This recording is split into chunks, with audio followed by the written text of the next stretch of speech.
Well, hello, Mr. Jake, make your day brighter, Snyder. Well, hello, Nick. The Slick Johnson. That's right. Co-host of HeadCanon, co-creator of Dying Vision. How are you? Man, I'm doing good, bro. You know, that's good because I was going to say I'm doing good too. Wow. Would you say you're doing marvelous? I would say Phase 4. Yes. Yes, I would. Wow. It's funny you bring that up because I was thinking about talking about Phase 4 of Marvel and the current state of the MCU. Okay, wow. Yeah. I did not see it going this way. That's how I am. I'm full of surprises. Wow. Movies and shows. Holy macaroni and cheese, bro. And I feel like this is a really interesting time to talk about this because I think for the first time since the MCU started, there's more than ever more criticisms being hurled at them, some of them rightly so, about the way they're handling Phase 4, specifically Phase 4.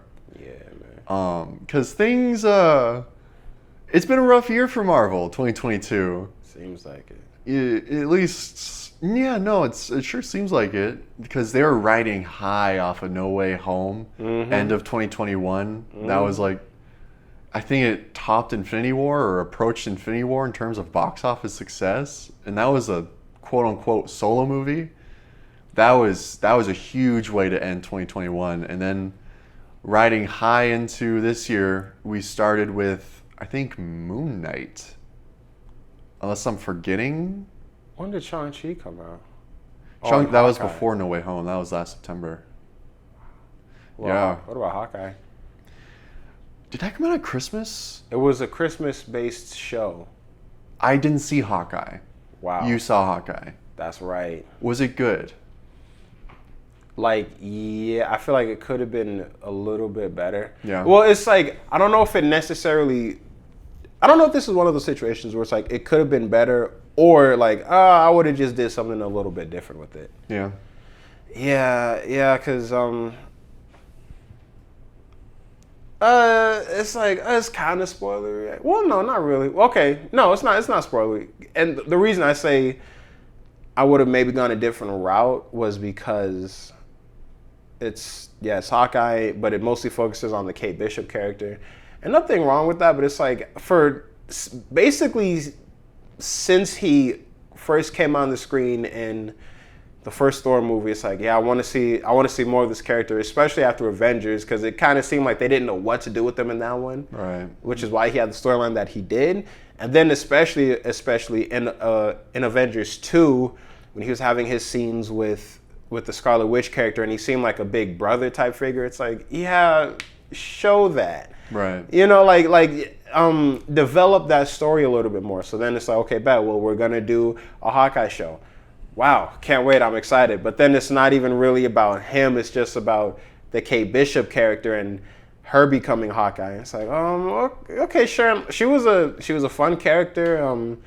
I didn't have any like gripes with her or anything like that. But it was like, I kind of want a little bit more of this guy before you just kind of end his story like that. Mm-hmm. And also the whole Christmas thing is like, it's I don't know, just make it like a show and not have that Christmas gimmick behind it. You know, like, have it be like a Jason Bourne type Hawkeye movie.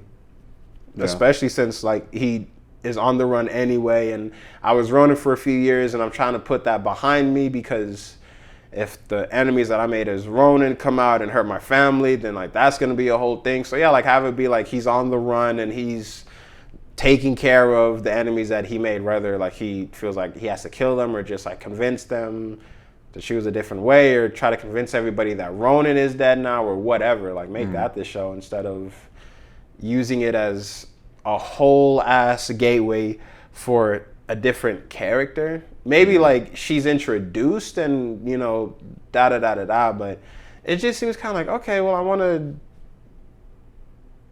focus on the OG character. Right. And there was this YouTube channel. I think it was Baggage Claim. I think it was called that. It was talking about the problems of Phase 4, and like it said, like a lot of the shows kind of will make it seem it's like a fake out. Where like it seems like it's about this character, but really it's about this character, and how like in seasons or in like Phase 1, like with those OG characters, they didn't start off like, wow, you're really amazing at this, and like, wow, you're really cool. Like it showed them basically at their lowest, and it showed how they grew into like these classic heroes that we knew. Whereas a lot of the shows, or some of the shows now, it introduces this new character and the whole show is just kind of like propping them up. And so they're not going through the whole character arc that the OG, that the successful characters, that the beloved characters went through. Yeah, exactly. It's kind of like they're trying to rush it a little bit, which I kind of get, because a lot of the events in the MCU seem, when you compare them to comic book stories, they seem like a little bit rushed. Like, you can't spend as much time fleshing everything out. You kind of have to like get to the next big thing as soon as you can. So I get that, but yeah, that's kind of where I stand with the MCU now. Yeah, and I agree on the whole rushing thing. And also, one thing I'd like to bring up is, like, it really feels like they're focusing on quantity over quality in Phase 4, because they're throwing so many new characters at us. Yeah, like and because they're rushing it, I don't feel attached to almost any of them. Yeah. Like what? We got the Eternals, which, it is still like a abnormality in the MCU, and a lot of the characters haven't even crossed over anywhere else yet. Yeah. But I didn't really, as much as I enjoyed the movie, I think it was a fine movie, I don't care about the characters, really. It was a fun story, but whatever. Shang-Chi is the only one right now that I'm like, yeah, I want to see more of this guy, but I do agree.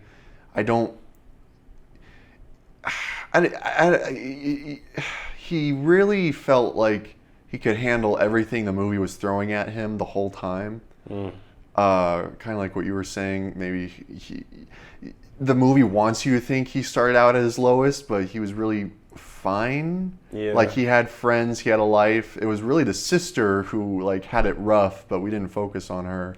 Yeah. I need a movie about the sister. Well, no, they're doing like a show about it, right? Or something. They said the 10 Rings was coming back. The 10 Rings will return, yeah. She's in charge of the 10 Rings. I would definitely like to see that. So I thought the sister was awesome in that. But Shang-Chi, yeah, that was another one.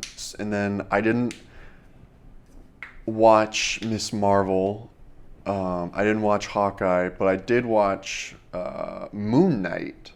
And that was one I felt personally was really successful, but again was rushed at the end.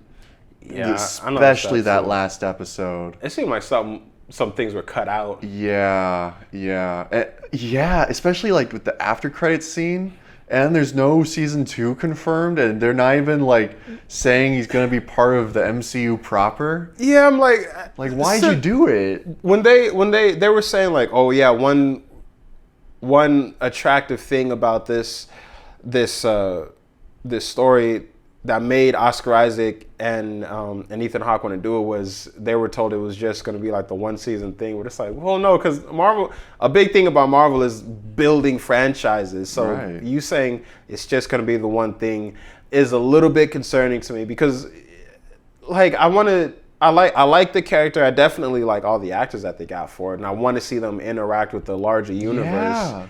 I want to see more of Oscar Isaac's character, and I can't really say that about many of these other new Marvel heroes. And it seems like, if it's just going to be this one unrelated story, then what's the point? If you're not going to do anything with it? Like, it just seems like, okay, it's a little whack. If it was anything else, the DCEU is doing that, or they were doing that before the whole Discovery merger, where they started just exploring random offshoots of their properties that didn't necessarily tie into the DCEU as a whole.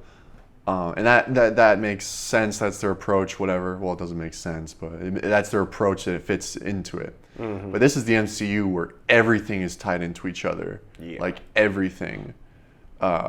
So having a story like Moon Knight just be its own thing with these huge actors for Disney Plus for 6 episodes just doesn't quite add up to me. Mm-hmm. So that's another weird one. Another weird thing Phase 4 has given us. And then we have the 2 big ones, Thor, Love and Thunder, and Doctor Strange and the Multiverse of Madness. Ah, yes, the apex of the MCU. Yeah, the leftovers from No Way Home. Both entertaining movies in their own right, both fun roller coaster rides, both vastly disappointing as soon as you start thinking about it. I will say, I agree with you. Thor: Love and Thunder was disappointing as the movie continued, but Doctor Strange was definitely like, wow, when you look back, wow, this is kind of whack. This is a little disappointing. This is really fucking weird. Bunch of awesome ideas, and it's like they just took the ideas knowing the dedicated fans would be excited that they're just included, and then didn't use them to their full potential at all. Yeah, it seems like, and that's another thing actually, yeah, that I'm noticing about Phase 4 is like everything just directly sets up the very, very next thing. But like they've always kind of done that, but not as overtly as they do now. Like Phase 1, you know, the first Iron Man movie, in the background you see like a version of the Captain America shield. Okay, and then the end credits thing is like, yeah, we're setting up the Avengers. And then, you know, the Incredible Hulk, Tony Stark shows up at the end. And then Iron Man 2, they have Thor's hammer at the end. And then, you know, it's stuff like that. And then in Phase 2, they're, you know, directly mentioning or referencing people's names from the previous phase, events and shit like that, and da-da-da-da-da. And then Phase 3 was just kind of like, you know, the next evolution of all of that, where it's like they're all connected and like yada, yada, yada. But Phase 4 is like, you watch No Way Home and it's Doctor Strange and he's doing like his whole thing and like things are off with him. It's like, I wonder what that's about. Okay, yeah, watch Doctor Strange into the Multiverse of Madness, because then we're definitely gonna like, you know, follow through with all of this and da-da-da-da-da. And then you watch Shang-Chi and you see, you know, Wong fighting with Abomination. It just seems random as fuck. Like, cool comic book moment, but random as hell. And then like, okay, you confused about that? Yeah, go watch She-Hulk, because then they're gonna talk about that a little bit. And then, that's all I can think of right now. But yeah, it's just kind of stuff like that. And then another thing about Doctor Strange that really, in hindsight, kind of upsets me is how they kind of forgot Doctor Strange's character and then just put in the generic good guy. You know, like, yes, he is a dude who will do whatever it takes to protect Earth. But you're kind of, it forgot how like unfriendly and harsh, sharp this dude is, you know?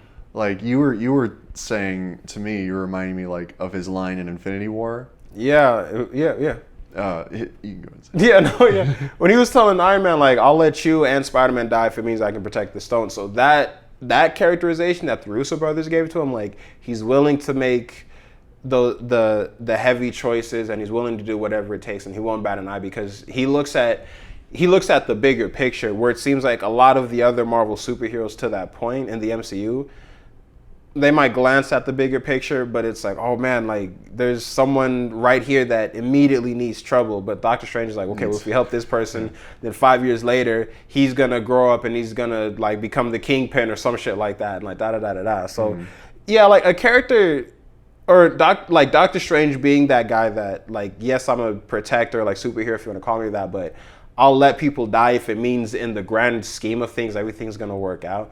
That's a lot more interesting to me than just like a basic good guy, especially a character like that, but he exists with all of the basic good guys, because it's like they cannot really fuck with him like making decisions like that. But in certain situations, it's like, well, yeah, we kind of have to just because the stakes are so high. Right, exactly. So and they really forgot that in Multiverse of Madness. They dropped that. He's like, listen, kid, you have to believe it yourself. Hey, what the fuck was that in Infinity War? Yeah. Even in Thor Ragnarok, like he just abducted Thor and Loki as soon as they got to Earth, just to like see, hey, why are you here? And that's kind of like crazy. Yeah, like where's that power level? Like I would like it's like, oh, that's mind-boggling to me. And it's like, is he just that skilled at it, or is he able to do that because he's the Sorcerer Supreme? So like now that he's not the Sorcerer Supreme and Wong is, could he be on the level? But also like, what is? It seems like the whole rank of Sorcerer Supreme doesn't really matter because they just gave it to Wong. And who specifically gave it to Wong? Or is it just like, well, he's gone, so I'm the Sorcerer Supreme now. But now he's back, but Wong is still the Sorcerer Supreme. So and Doctor Strange is more powerful than Wong. Yeah. So it can't be based on like power level or skill. So, or if it was, someone's just forgetting something, you know. Yeah, with something, I'm not even opposed to having Doctor Strange be stripped of the rank of Sorcerer Supreme. It didn't really mean anything in the first place. Exactly. Yeah, have it be. It's a significant thing, and then he loses it. So now it throws his whole.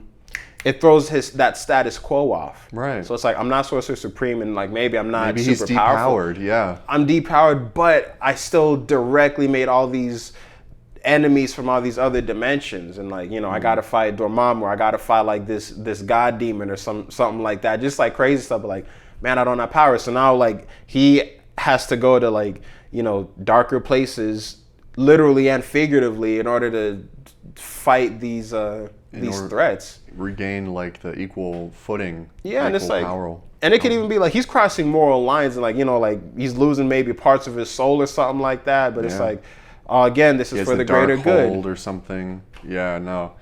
And hire us, Marvel. We out here, man. Multiverse of Madness was just so nothing. It made fools of the Illuminati. It kind of weakened the whole incursion threat, and it made Doctor Strange lame. It made it personally, I think it was a terrible introduction to America Chavez, because I didn't like her character at all in that movie. Dude, I think she was. I heard she was in the concept art for No Way Home, because I think Doctor Strange was originally supposed to be released before No Way Home. Oh yeah. And then she was gonna be in that one. And then when they're doing all the multiverse stuff in No Way Home, she was gonna come through and like help out, but I think it was like COVID and it threw off the release dates. Well, good, because No Way Home is great, and. The way she was in Multiverse of Madness, I can't see her making No Way Home better. Yeah, she was kind of right. She's like, oh, first thing about multiversal traveling is, yeah, you don't know anything. And also, food is free everywhere. Not 2 seconds later, oh, I guess the food isn't free here. Bro, what were you just saying? Yeah, so that was a pretty huge letdown. Sam Raimi's return to directing, Doctor Strange sequel, promises of it being the first MCU horror movie, and it was so weak. It was promised to be the first horror movie when Scott Derrickson was still attached to it, and he made that announcement, and Feige was like, no, I'm not feeling that. So then he got let go, and then Raimi came on, and then Feige was like, it's not going to be a horror movie, it's going to be a movie, but it just has some scary stuff happening in it. Which like whatever. Yeah, it's like that's a lot less interesting. When Derrickson was like, it's gonna be a horror movie, I was 100% on board, because it was like, yeah, let's do something different. But that's also like right up his alley. Yeah, exactly. And it's like, it's whatever. But no, they dropped the ball. That was pretty fucking lame. And then we had Thor: Love and Thunder, which we've already given our opinions about on this channel. Yeah, go check out that video, you guys. Yeah, go check out our Thor video. Our Thor HeadCanon, I mean. But yeah, just to sum up, really weak. Really didn't seem like it knew where it was going at times. And it's just a disappointment. Coming after Endgame's Thor, where like, he's gone through this huge change, and like he was teaming up with the Guardians of the Galaxy, and it just threw all of that cool shit away to just make for some jokes. Yeah, he was 2 hours. Just so fucking bizarre. He was like a cartoon character in that movie. He really was. So that was a letdown. And I think the last Marvel movie this year is going to be Wakanda Forever. I'm looking forward to it, man. I'm wondering if Marvel saves their bigger ones for the end of the year, because they had No Way Home and Shang-Chi at the end of last year. Oh, Eternals too. And then we're having Wakanda Forever, which just from that one trailer already looks leagues better than Multiverse of Madness and Thor Love and Thunder.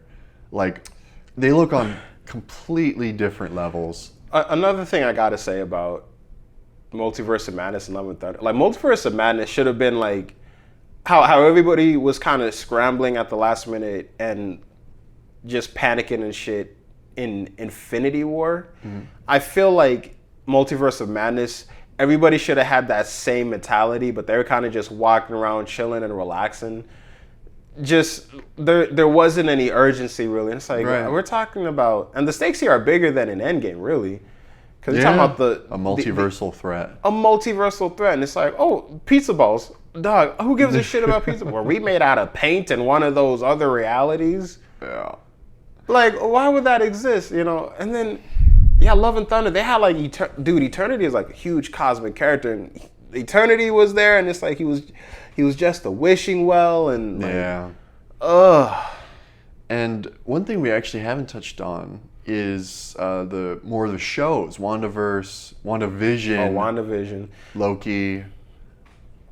Yeah. No, yeah. So I actually really, really like Loki and WandaVision. Loki more. That's my favorite MCU show as of right now. I still need to watch Hawkeye and Falcon and the Winter Soldier.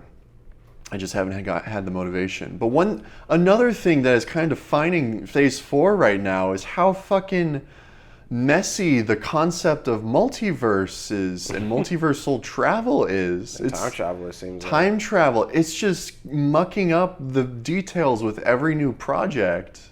I agree with you. Like, yeah, in Endgame, it's like when you go back in time, you're not time traveling. You're just going to an alternate reality where everything happened exactly the same up until that point where you traveled there, which just seems really bizarre to me. Because that means when they take the stones and then they return to give the stones back, are they also just not returning to the initial reality where they took the stones from, but are instead returning to a reality where everything just similarly happened?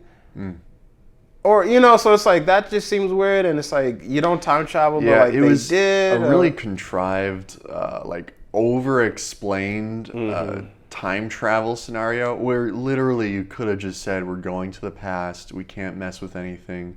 Because now, well, for one, it made like plot holes in its own movie, in Endgame, that explanation did. But now it's like, okay, where were the timekeepers from the TVA? But remember in Loki, they said the Avengers were supposed to do that, but you weren't supposed to escape. But to your point, the whole reason he escaped was because they did that. Exactly. So yeah, to your point, it's like, why is that okay? Because if they did that, then he would have escaped too. So that's weird. But I feel like it's just that Kang variant just like doing whatever. Like, he's the one that made those rules.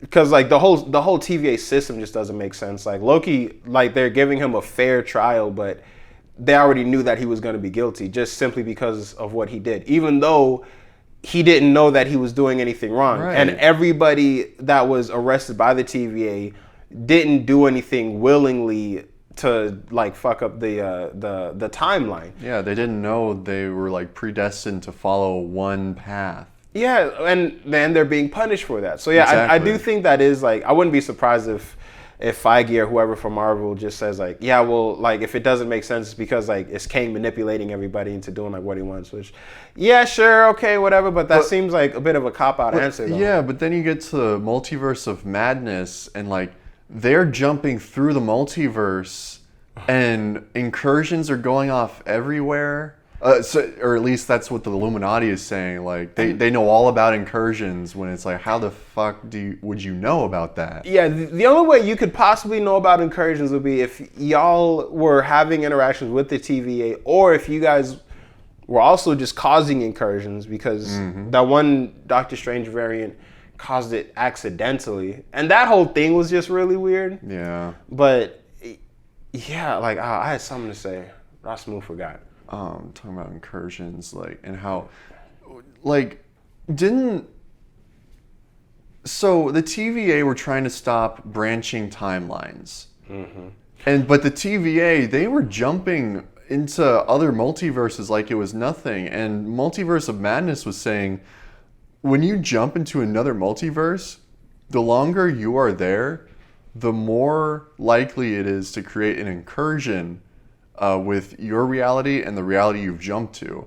So you have Loki and all of these other characters who are just doing, that's the whole show. There's I don't know if incursions were mentioned once. It was just branching timelines and shit. Yeah, they should have cleaned that up. It's weird that Marvel will kind of plan out things seemingly so precisely. Like the movie and the TV show lineups, but something like that. Because this is now the multiverse saga, which means everything is basically revolving around traveling to all these different realities and stuff, but the rules and the mechanics of it is still murky. Changing.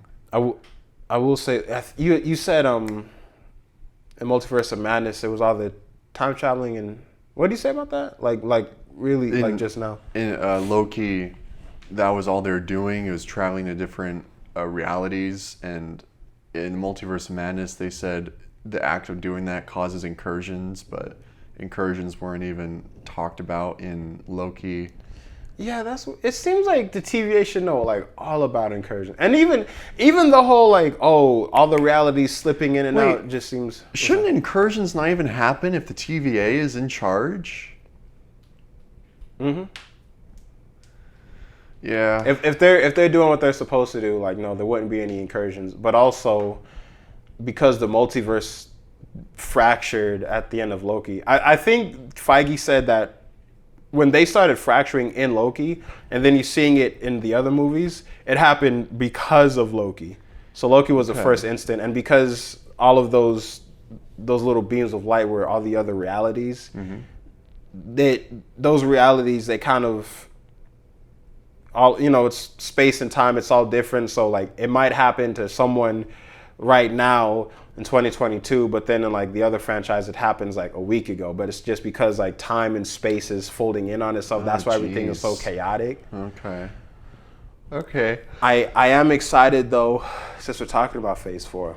I do want to see everything that happens now. Like I'm really excited for Phase 5 and 6. I'm excited to see what Jonathan Majors does as Kang the Conqueror, because Kang the Conqueror is such a cool character, man. Yeah. And I like time travel stuff too, so that's really fascinating to me. Oh man, I'm thinking about the John Krasinski, Mr. Fantastic. Like it was cool to see him as that character, because I know he was fan casted a lot, but it was like, oh, okay. It seems like they didn't have a character for him yet. They're just like, hey, put on this CG mocap suit. We don't have the suit yet, but we'll just figure it out in post. It was fan service. Here's some lines that we think Reed Richards would say, and go have a ball. Yeah, and then they did it. And they killed him. That was, yeah. When Black Bolt died, I was like, man, everybody's dying. Yeah. Oh man, it was cool deaths, kinda. Like Black Bolt's was kind of cool, but it's still like, well, dude, you train your whole life not to talk, so it's why cool would that? Visually, but if you think about it, it wouldn't happen. Yeah, like he would know not to talk. We know not to scream. Yeah, like what the hell? And who had the worst death in the Illuminati? Oh, it was Captain Marvel. Captain Marvel, Defender of the Cosmos. You telling me a statue falling on this lady killed her? I feel like, man, if it was the main 616 reality, like no, they would have killed Wanda, but dude, yeah, and Wanda became this like ultra powerhouse. Wanda was really cool. And But, like I like, want it's like, more where of did- that. I want more of that, but I don't know.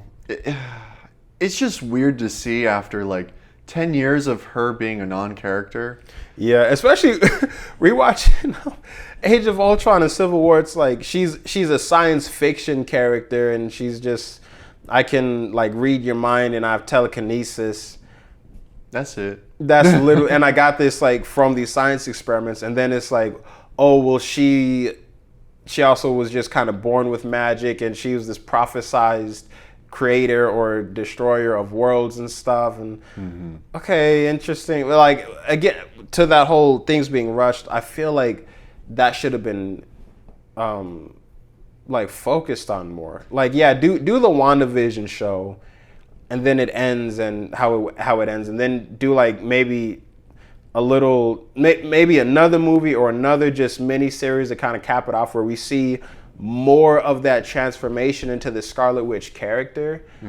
And then fuck it, yeah, just give her own solo movie, and then it's her like dealing with this stuff, and you see as the movie progresses, she's kind of becoming more sinister and a darker character, and then Multiverse of Madness picks up, and it's solid, just so it doesn't seem like, wow, this kind of came out of the blue. Yeah. Because even with that setup of WandaVision, it's like it's a large jump. You know, it's a huge kind of leap. So it's just like, I don't know. It was. I think the way it was handled and how slowly the show itself rolled it out made it a little bit more accessible or acceptable. A little bit. Because like she's grief ridden, and like all this just kind of exploded out of her grief. Yeah. You know? I do agree. I think the jump from WandaVision to Multiverse of Madness was large, pretty large. I don't know if she could hold her own solo movie. Maybe not, but there needs to be something so that we can explore what happens to her more, basically. Yeah. You know, because and again, it's a huge tonal shift. Yeah. WandaVision, you got all these television sitcom setups, and Darcy from Thor was there, which is still weird to me. Kat Dennings. Yes. That didn't make any sense to me, and it still doesn't. And then the other, the cop character that was from Ant-Man too. Yeah.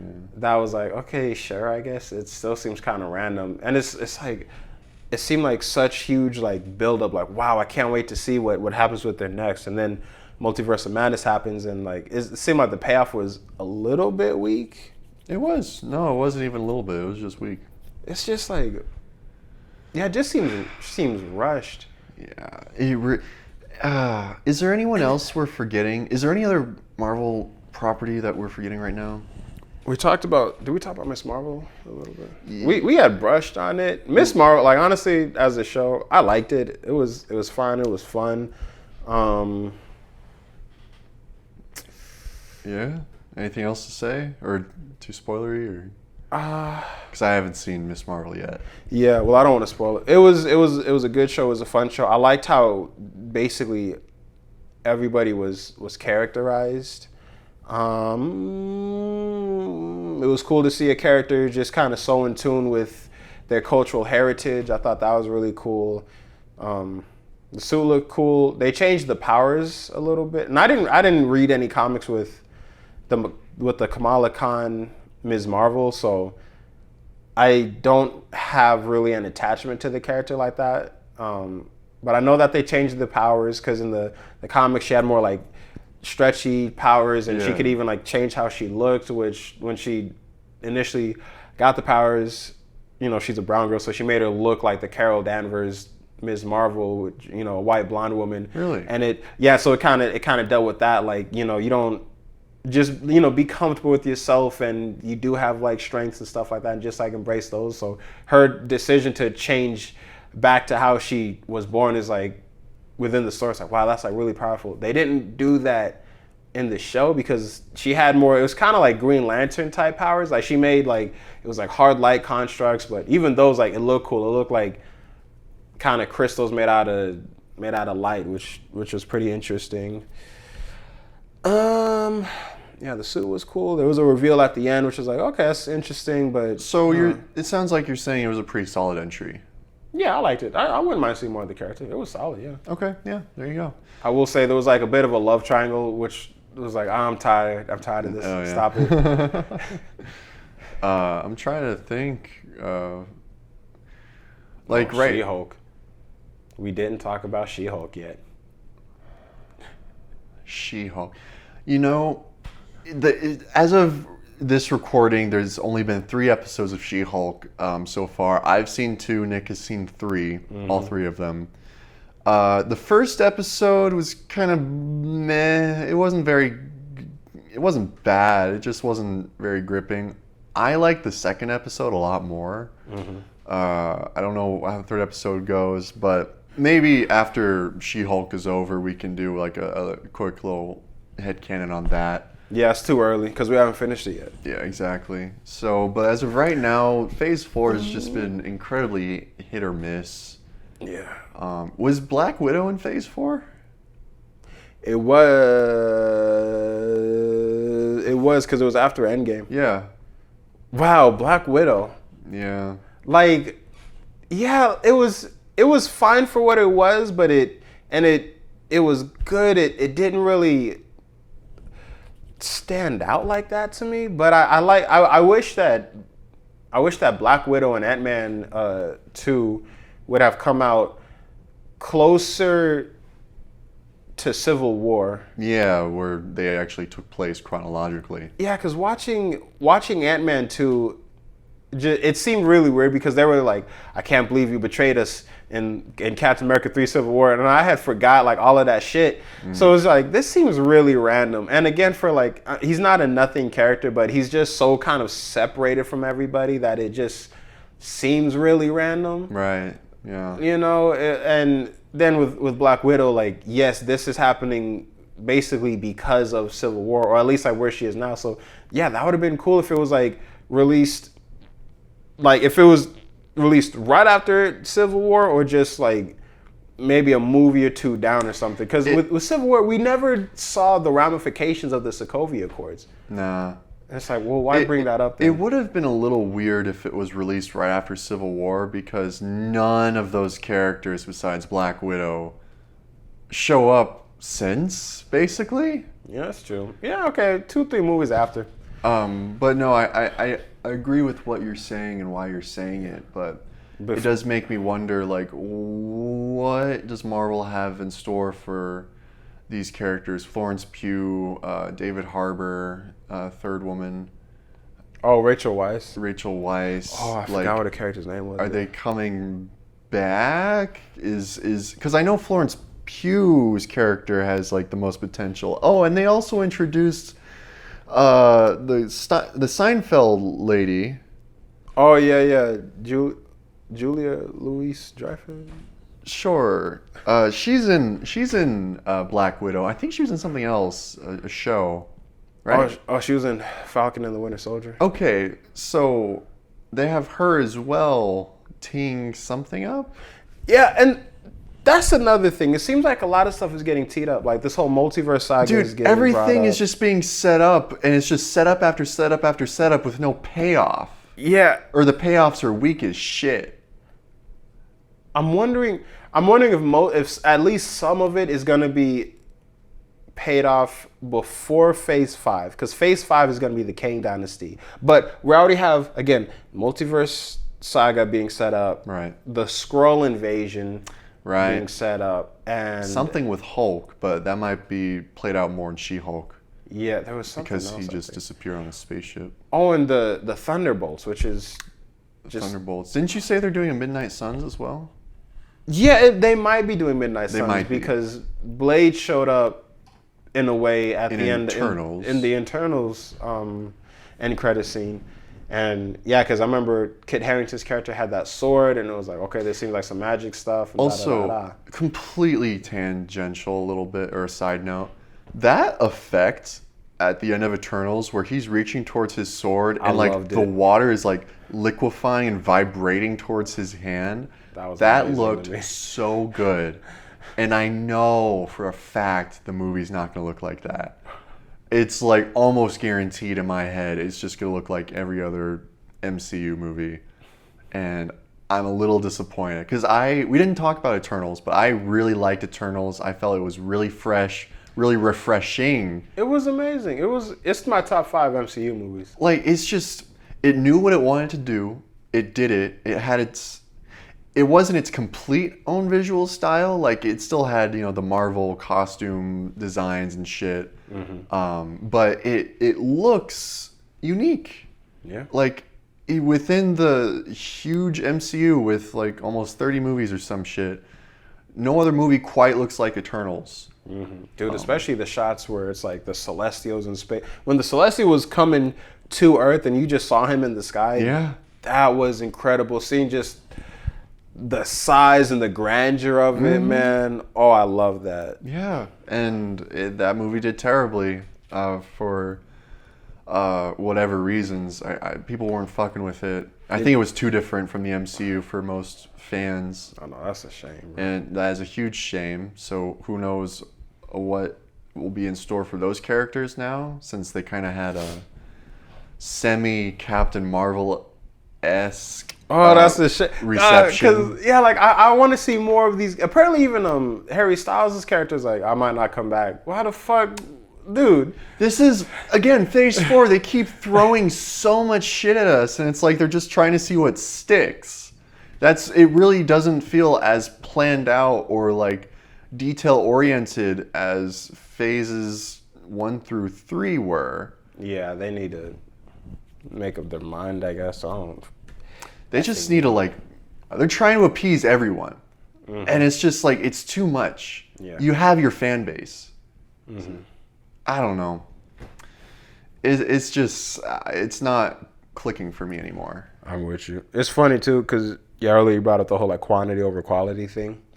And as growing up, just as a comic book nerd, I was like, man, I need to see I want to see all of it, man. I was tired of watching just the solo Spider-Man movies, the solo Daredevil, solo, I guess, kind of X-Men movies. It's like, they're all in New York. How come they never fucking meet? Yeah. So I remember I want to see all of them just all at once, just combine all the stories intertwining and everything.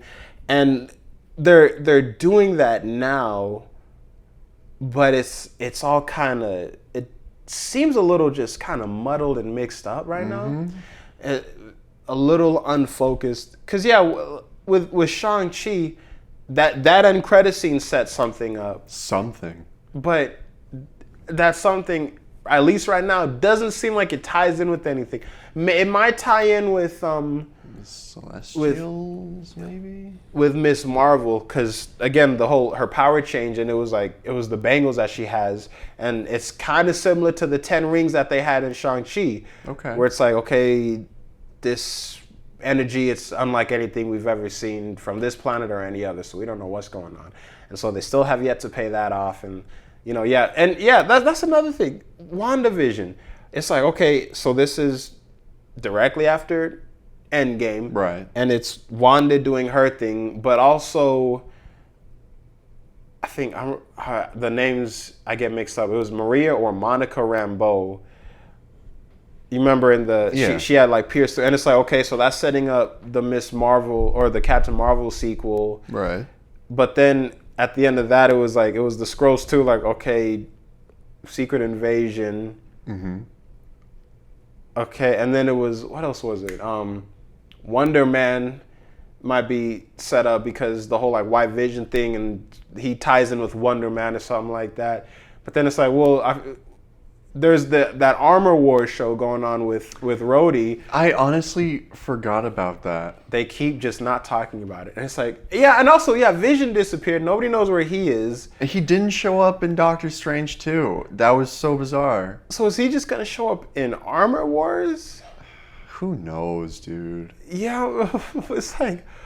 where'd he go? There's a lot going on, and I do want to see where it all goes. Yeah. But it still is like a lot of stuff. It's not even like, oh, we're just being teased with all of this stuff right now. It feels like it's a lot of stuff being thrown out there, not with no payoff, at least right now. Like, I'm not seeing how all these things connect. Because also with this whole like multiverse saga, it seems like you could have it where, maybe people from other universes are just kind of popping up and appearing on Earth.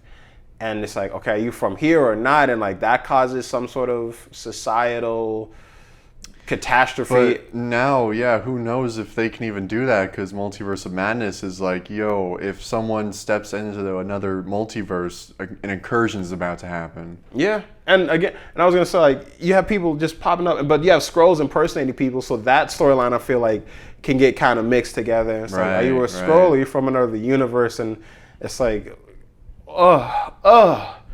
slow down. Yeah, slow down, please. What? Daredevil, they got a Daredevil show coming out too. Yeah, Born Again. I'm excited for it because I liked the Netflix Daredevil show, and Daredevil. He's just been one of my favorite Marvel characters growing up, so that's always cool. Yeah. But it's like I hope that he ends up just being. No, yeah, he is just a Netflix Daredevil, right? Yeah. Because they said, because seasons 1 and 2 are canon. But not 3. Not 3. And then that means is Defenders canon? Is Luke Cage and Jessica Jones canon? Iron Fist, I know, is already not canon. Wasn't Jessica Jones confirmed canon? Not that I heard. I might have just I could have missed that. sworn hers was also confirmed. Yeah, but maybe I'm misremembering. But I don't remember why specifically her. I feel like I heard some people saying, oh, she could pop up on She-Hulk because she's a private investigator, and sure. her being Tina with the lawyer is something that could be interesting, and Daredevil's going to pop up on She-Hulk. Yeah. But even with that, it's like, yeah, what are y'all doing with Daredevil? Because I noticed y'all got him in that yellow and red suit, which was like, it was lame to begin with. That's why it was changed to red. I wouldn't be surprised if it's like this is the first time we see him as Daredevil in the MCU. And that's why Kevin Feige has him in the yellow and red suit. Like, oh, this is how he first appeared in the comics. This is going to be how he first appears here. And then as the shows and the movies progress, we see his suit change as well. That's weird, though, because he's canon season 1 and 2. Yep, but it's like... Whatever. I kind of think it's a Kevin Feige thing, because initially Feige was like, I don't want those Netflix shows to be considered part of this MCU because that's not the story that I'm telling. And I think it was kind of the same thing with Agents of S.H.I.E.L.D. Okay. So it's like, and I kind of feel like he made it canon because the fans loved that version of Daredevil so much. Yeah, I mean, yeah. That's the only way it just it kind of seems gave in to pressure. Yeah, because I'm gonna tie that point in with the whole John Krasinski Mr. Fantastic thing. Right. Because I was a huge fan cast for a couple of years, man. Yeah. I mean, I even agreed at one point until I saw it. I kind of did. I was like, oh. I mean, it's not really fair to John Krasinski because they didn't have a character for him to act as. Yeah, he was straight. If they made a Fantastic Four movie with him as Mr. Fantastic, I would still be down because I think he's a good actor. Like, I like the character. It'd be cool to see what he does. And all these rumors are just kind of, it's insane because it's like, oh, maybe the guy from that Netflix show, You, is going to be Mr. Fantastic. But also Henry Cavill might be Mr. Fantastic. It's like, okay. Just give it. Yeah, like, what the fuck? Like, we can go on with this all day. Yeah, I'm like, bro, fuck it. But Will Smith might be Mr. Fantastic. I'm going to throw my hat in the ring, too. I'm going to start saying crazy shit, too. But yeah, I'm looking forward to an end goal for this phase. An end game for this phase. I avoided that on purpose. I'm looking forward to the end. Because right now it's just messy beginnings. It's like it's introducing all these roads and not really following any of them yet. Mm-hmm. So maybe the next phase will be better. Maybe all this setup is, going to start paying off sooner than we think. Mm-hmm. But it really is not the greatest, in my opinion. You're putting out the most you have ever put out in a single phase before, like ever, and like 90% of it is set up. I wonder if it's because he just wants he has an idea for like the Kang Dynasty movie and the Secret Wars movie, but it's like we need to do this to get there. Yeah, like I want all of this to happen to these two movies, but we really, really got to just kind of like dial in and set it all up, which is why all of this content is coming out so fast, strictly for the movie. Because again, it's like each movie sets up directly a future movie or a future Right. TV show Yeah. in Phase 4. And one thing I did hear about Phase 4 was it was a lot of it, Kevin Feige apparently wanted it to be like, this is just how everybody's kind of reacting to Endgame. Yeah. It's like, yeah, okay, sure, that's interesting. But no one's really doing that. Yeah, they all just kind of make jokes of it. Shang-Chi barely brought it up. Moon Knight didn't bring it up. I don't remember Ms. Marvel bringing it up, really. Hawkeye kind of brought it up. Falcon and the Winter Soldier definitely brought it up for sure. WandaVision, yeah. For sure. Loki, for sure. Okay, yeah. But those were all like early on. Like right now, She-Hulk, no. What? Not Ragnarok, in Love and Thunder, there was a restaurant on New Asgard called Infinity Cones, which I'm like, that seems like it's in bad taste. Who would shop there? Yeah, it's like the weapon that destroyed half of the population everywhere. And it's like everybody's been dealing with that for the past 5 years, and now they have to basically go back to how things kind of were before those 5 years. So now it's like they got to deal with that too. Like naming a restaurant after a universal catastrophe that kind of took away a lot of people's loved ones and stuff. It seems like, why would you make that a restaurant? You know what I mean? Like, it's like that. And I think that kind of, people have been saying like Taika Waititi like doesn't really care about anything, and like that kind of, I'm like, I kind of see what they mean when they say that, especially when they show, Infinity Cones. It's like, like it's all just a joke to you, basically. Yeah. It didn't seem like anything was really being taken seriously in that movie. It had some funny moments. Yeah, like Zeus was funny to me. That Blue King was funny. He's like, don't worry, we're not gonna let them destroy your temple anymore. He's like, oh, yeah, that was funny. And that's all I can remember, like legit being funny. Idris Elba's wig was funny. But that's it though. Yeah, thank you guys for tuning in. I've been your host, Nick the Slick Johnson, with Jake, make your day brighter, Snyder. That's right. And this has been HeadCanon. Us talking about Marvel Phase 4. So yeah, make sure to subscribe, hit that bell so you can get all the notifications. Follow us on Instagram, Spotify, anywhere you listen to a podcast, anywhere you listen to a marvelous HeadCanon podcast. Yeah. And bye. Yeah, thank you guys so much. Appreciate you. Goodbye.